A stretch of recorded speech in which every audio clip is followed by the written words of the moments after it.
Hi everyone, my name is Susan Smith and I'm here to discuss with you the reasons life expectancy is different between an Indigenous and non-Indigenous population. So let's start with some facts. From 2005 to 2007, the life expectancy of Indigenous Australians was 67.2 years for males and 72.9 years for females. The gap in life expectancy between Indigenous and non-Indigenous males was a huge 11.5 years, and for females, 9.7 years. The Australian population experiences death rates amongst some of the lowest in the world. However, the death rates of Aboriginal and Torres Strait Islanders are much higher than the non-Indigenous population. This is an indicator that the overall health status of Indigenous Australians is much worse than that of other Australians. Life expectancy is affected by a range of factors, including health behaviours such as smoking, social determinants such as education, income and employment, access to health services, social factors and environmental factors such as overcrowding and inadequate sanitation.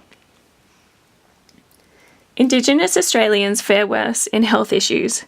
For example, they are 3 times more likely than non-Indigenous Australians to suffer from heart attacks, more than twice as likely to die from them, and even if admitted to hospital, they are likely to receive different treatment from their non-Indigenous counterparts.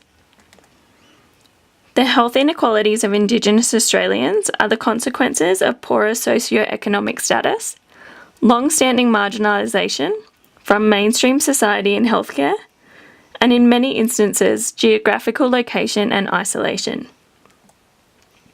In Australia, the Indigenous suffer a greater burden of disease than the general public. They tend to have less access to healthcare and experience higher rates of hospitalisation for a range of disease and conditions. As a group, they also have more disability and lower life expectancy than the rest of the population, as well as more emotional and mental illness. Detrimental health behaviours have also been observed to be higher amongst Indigenous populations. The discrepancy in health outcomes and experience between the Indigenous and non-Indigenous populations is often referred to as a gap that must be addressed through policy, service provision, and change in social attitudes. Thank you so much for listening. I hope you have enjoyed this presentation and learned a little bit more about the life expectancy gap between Indigenous and non-Indigenous Australians.